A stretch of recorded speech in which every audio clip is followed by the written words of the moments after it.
Hello viewers, আমি মোহাম্মদ জাকির হোসেন। আমার YouTube channel থেকে সবাইকে স্বাগতম। আজ আরেকটি নতুন ভিডিও নিয়ে হাজির হয়েছি তোমাদের মাঝে। এখানে টাইমিং বেল থেকে কিভাবে পুলির আউটসাইড ডায়ামিটার বের করা যায় তা নিয়ে আলোচনা করব। এজন্য যে যেখান থেকে আমার এই ভিডিও দেখতেছো, আমি আশা করি ফুল ভিডিও দেখার জন্য, যেন কোনো তথ্য বুঝতে ভুল না হয়। এবং এইরকম আরও ভিডিও পেতে আমার ইউটিউব চ্যানেলকে সাবস্ক্রাইব করে রাখো, যেন পরবর্তী কোনো ভিডিও ছাড়লে তোমরা তা খুব সহজে পেয়ে যাও।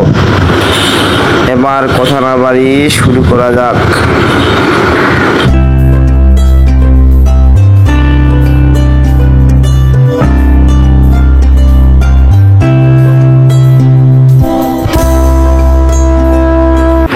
টাইমিং পুলির হিসাব করতে যা যা প্রয়োজন।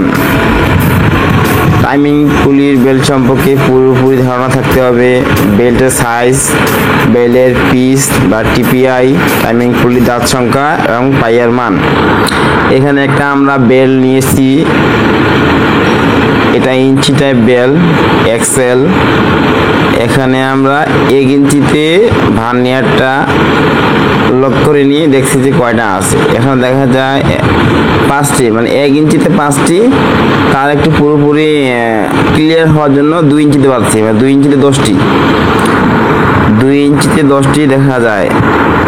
1 ইঞ্চিতে 5টি, 2 ইঞ্চিতে 10টি দাঁত টিথ। এখানে আমরা যদি মিলিমিটারে কনভার্ট করি তাহলে এর পিস হবে 5.08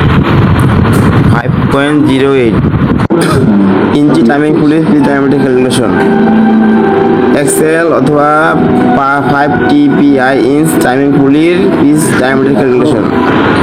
টাইমিং পুলির পিস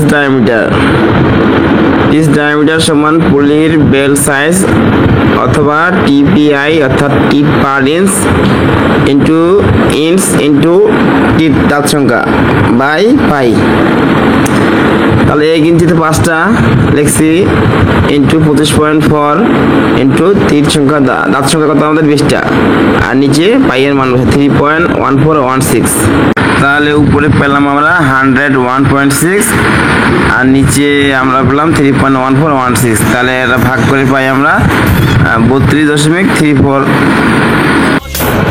টাইমিং পুলের আউটসাইড ডায়ামিটার ইকুয়াল পুলির pitch diameter minus 2 into u. তাহলে পুলির pitch diameter 32.34 minus 2 into 2.55, 32.34 minus 0.51। তাহলে আমরা পাইলাম 31.83 মিলিমিটার।